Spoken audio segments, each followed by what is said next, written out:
Let's talk about Benny Gantz. Gantz is a minister in the War Cabinet with Prime Minister Benjamin Netanyahu. And Gantz recently returned from a trip to Washington, D.C., where he met with White House officials. But here's the thing. The trip, it was not approved by Prime Minister Netanyahu. Not only that, the trip was against the wishes of Prime Minister Netanyahu. Imagine a U.S. vice president going on a diplomatic trip against the wishes of the president. What message does that send? Well, I'll tell you. It sends a message of division, dissent, and of weakness of the leader of the president in the U.S.'s case, or of the Prime Minister Netanyahu in Israel's case.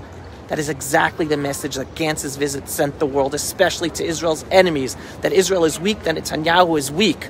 All this while the Biden administration has been quite public about its disappointment with Prime Minister Netanyahu, wanting him to agree to a ceasefire, even though Israel always agrees to the ceasefire, and it's Hamas who always says no.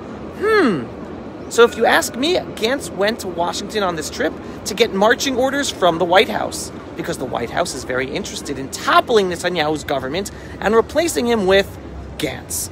Now, here is even more important information about Gantz that nobody is talking about. Gantz was defense minister a few years ago, and before that, he was the chief of staff of the IDF, which means Gantz has been at the upper echelon of the IDF and Israel's defense establishment for years, over a decade or so. So if anyone has direct responsibility for the failure of the IDF and intelligence services to protect Israel and Israelis on the October 7th massacre from Gaza, it's Benny Gantz.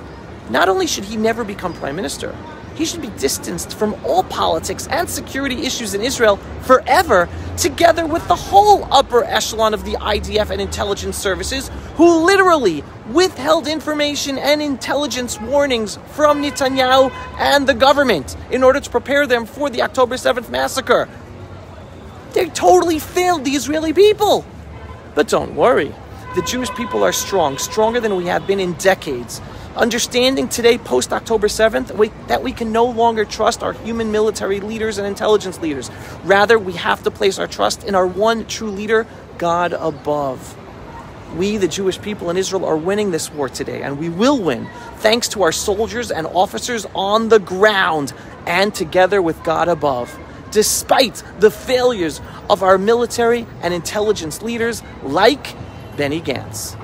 On October 7th, the Jewish people experienced a tremendous and painful tragedy that we are still having trauma from and dealing with.